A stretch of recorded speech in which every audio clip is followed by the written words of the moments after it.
नमस्कार। इस वीडियो में हम जानने की कोशिश करेंगे कि कर्म बड़ा या भाग्य बड़ा। दोस्तों, ईश्वर ने जानबूझकर हमारे हाथ की लकीरों के आगे उंगलियां बनाई हैं ताकि हम सबको यह संदेश दिया जा सके कि हाथ की लकीरें जो कि भाग्य का प्रतीक है, उंगलियां हमारे कर्म का प्रतीक है। मतलब हमारे भाग्य से पहले हमारी उंगलियां मतलब हमारे कर्म को रखा गया है। तो दोस्तों, क्यों हाथ की लकीरों के आगे बनाई हैं उंगलियां? क्यों हाथ की लकीरों के आगे बनाई हैं उंगलियां? भगवान ने भी भाग्य से पहले हमारे कर्म को रखा, हमारी मेहनत को रखा।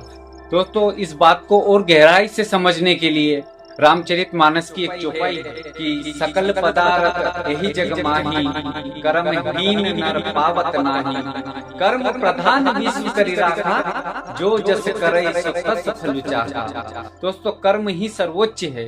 ईश्वर ने इस पूरे ब्रह्मांड को कर्म के नियम पर आधारित बनाया है, जहाँ भाग्य से पहले हमारे कर्म को रखा है।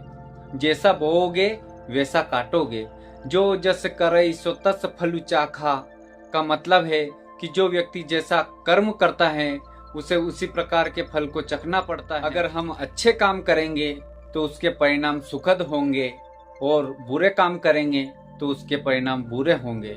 यहाँ चौपाई हमको यहाँ भी सिखाती है कि प्रत्येक व्यक्ति अपनी जिंदगी का निर्माण स्वयं ही करता है। हम अपने जीवन की स्थितियों के लिए खुद ही जिम्मेदार हैं। दूसरों को दोष देने की बजाय हम अपने कर्मों को सुधार कर अपना भविष्य बदल सकते। तुलसीदास जी कहते हैं कि इस संसार में सब कुछ हासिल किया जा सकता है, लेकिन जो कर्महीन है, मेहनत नहीं करना चाहता, वहाँ कुछ भी प्राप्त नहीं कर सकता है। दोस्तों, प्रकृति का न्याय सटीक है। कभी भी मेहनत और ईमानदारी बेकार नहीं जाती है।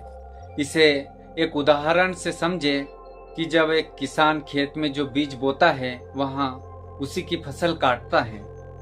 अगर वहाँ बीज ही ना बोए, कर्म ही ना करे तो उसे कुछ नहीं मिलेगा। अगर वहाँ कड़वे फल के बीज बोए तो वहाँ मीठे फल की उम्मीद नहीं कर सकता। स्वामी विवेकानंद जी ने कहा है कि झोपड़ी में जन्म लेना गर्व की बात है, लेकिन झोपड़ी में ही मर जाना बड़े शर्म की बात है। अगर व्यक्ति अपने जीवन काल में एक मकान नहीं बना सकता, मतलब आलसी प्रवृत्ति के लोगों के लिए कहा गया है दोस्तों कि हाथ पर हाथ धर बैठे रहे, तकदीर को आजमाने वाले, बुलंदियों को छू गए, मेहनत को अपनाने वाले।